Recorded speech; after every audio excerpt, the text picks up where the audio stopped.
This episode of the Demonic Compendium contains spoilers for the following games. Viewer discretion is advised.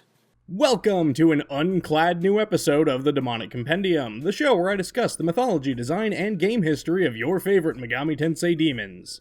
Summer is here, and it's getting so hot out that I wouldn't blame any of you for going topless. In fact, today's demon is way ahead of ya. So, keep your eyes open and don't fill up on children, because today, we're talking about Lamia. Lamia was originally a singular figure in Greek mythology, notably a Libyan queen. Some accounts have her as the daughter of the king, while others have her as a child of Poseidon. Either way, Lamia ended up involved with Zeus, which, let's be honest, never really works out very well for anybody. Hera, in a fit of jealousy, sought revenge against the queen. From what I've seen, there are a few different versions of the story. In some, Hera kills Lamia's children and turns her into a monster. In some, Hera turns Lamia into a monster so that she kills her own children, and in some, Hera or Lamia kills the children and the madness from the experience turns Lamia into a monster. No matter which version of the tale you adhere to, you're gonna wind up with a lot of dead kids and a monsterized Lamia. This monstrous version of Lamia would go on to kill a bunch of other people's children, becoming an iconic beast in mythology. However, the grief from her loss and her actions gave her horrible insomnia, because she'd see the children when she shut her eyes. Zeus decided to, quote-unquote, help, by granting Lamia the ability to remove and replace her eyeballs at will, which, I guess, did something, I don't know. So that raises the question, if Lamia was once just one person, how did they become the widely spread term for any number of half-woman, half-snake type monsters? Well, I don't know the exact moment, but I think part of it definitely stems from Edward Topsell's 1600s text, The History of Four-Footed Beasts and Serpents. Dedicated viewers of this show may recall I brought up this text a few years back when discussing another singular Greek figure that became a categorical creature, Empusa. And the design of Empusa came from that book, specifically in the section about Lamia, even comparing the two having similar origins as monstrous creatures that attack men for lust and food. While Lamia's monstrous form is often depicted as a snake, likely due to snakes' common roles as monsters, tricksters, and general signs of evil throughout many religions and cultures, it may also stem from the narrative Lamia poem from John Keats in 1819, where he frequently referred to her as Serpentine, like in this passage. She seemed at once some penanced lady elf, some demon's mistress, or the demon's self. Upon her crest she wore a wainish fire, sprinkled with stars like Ariadne's tire. Her head was serpent, but bittersweet, she had a woman's mouth with all its pearls complete.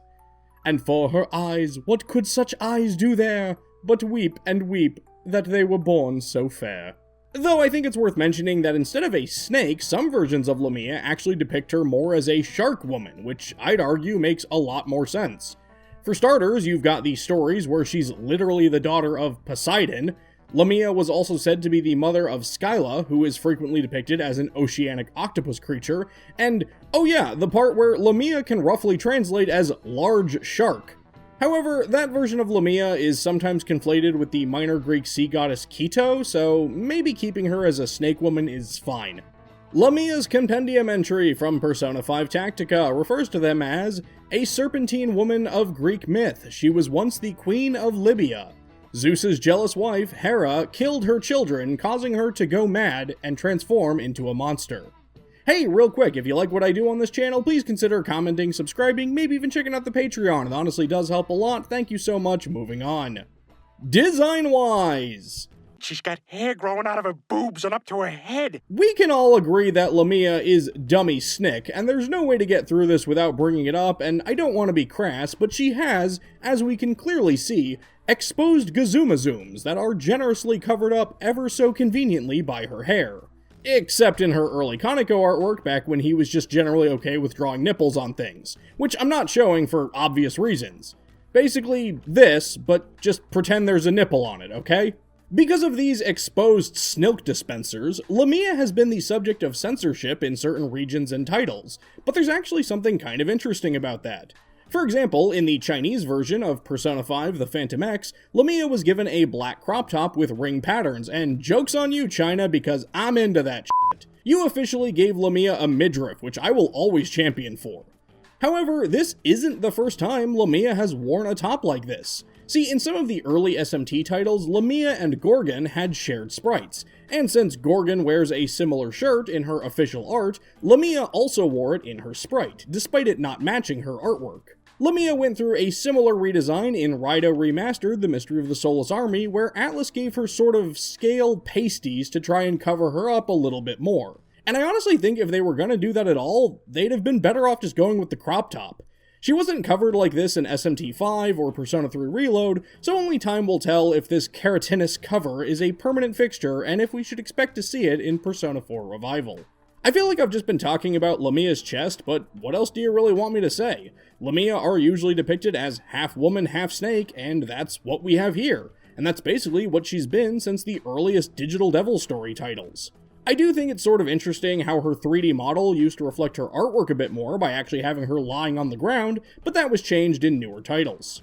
She does have a Demi-Kids design where she's not really depicted as a snake woman at all, and we see her more as this giant, masked, hag-like figure, which I think does seem more in line with the child-eating monster we hear about in the myth.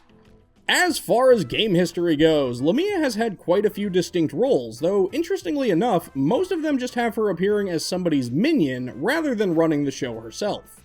For example, in Devil Summoner 2, Raidou Kuzunoha vs King Abaddon, Lamia appears as minions in 2 different boss fights, helping out both Sibylle, whom you only fight if Raidou is currently law-aligned, and Mara in the side quest Fake Raidou Sighted, where Lamia is one of his potential partners. In Persona 5, Shadow Futaba summons a mini-boss Mot after Ryoji picks on her in her palace, who comes with 2 minions, both a Naga and a Lamia, whose shadow self is known as Slithering Snake Woman. Continuing her role as minions of powerful figures, a duo of Lamia help out Isis during her mini-boss battle in Shin Megami Tensei Vengeance. A trio of Lamia also appear as bouncers in the side quest Infiltrate the Demon Feast. The 3 snake women prevent Amanazako from entering the kitchen, but get their butts kicked by a trio of slime, allowing the tiny Tengu to sneak past them. In fact, one of the only times when Lamia actually does get to appear as a proper boss fight of her own is in the Virtual Boy title, Jack Brothers, where Lamia is the game's first boss at the end of the Forest of Fairies. Since this was the first Megaten game to get localized in the West, this actually means that Lamia was the very first boss fight demon that America ever saw, which is sort of interesting in its own way. Even if she's not involved in boss battles, Lamia still has a handful of side roles in the franchise. For example, in Persona 5 Strikers, Futaba gives Joker a side quest called Cold-Blooded Treatment, where Oracle wants to study Lamia's weaknesses and requests that Joker kill 3 Lamia by striking their weaknesses, which happen to be ice and nuclear. Ice makes sense given the name of the side quest, but I suppose the nuke weakness may also be a reference to nuclear winter? I don't know, I always just used ice. Completing this quest rewards players with the Muramasa weapon for Yusuke, which you can see here. Players also need to kill a specific number of Lamia in Soul Hackers 2 to complete the Ion Direct Saizo Sector Cleanup 3. There really isn't too much to this quest, you just go to the 3rd floor of Saizo Soul Matrix and have to take out 9 Lamia however you want. Go nuts. As I mentioned earlier, Lamia got a slight redesign in Raidou Remastered: The Mystery of the Soulless Army, where some of the red scales on her tail wound up on her Bankhanaga hooves.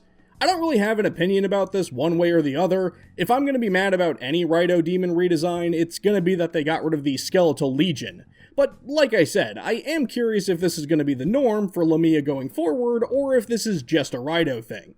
I guess we'll find out, because let's sing this old tune again. Lamia was in Persona 4, so she'll likely be showing up again in Persona 4 Revival when that comes out next February. So only time or some very specific early footage will tell if Princess Scalebra is here to stay.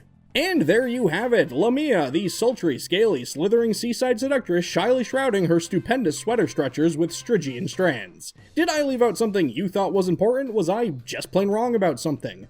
Let me know in the comments below, and don't forget to let me know who you'd like to see me talk about in future episodes. That's going to do it for this episode of the Demonic Compendium, and I will see you next time. But be careful while you rest that a demon doesn't take over your body.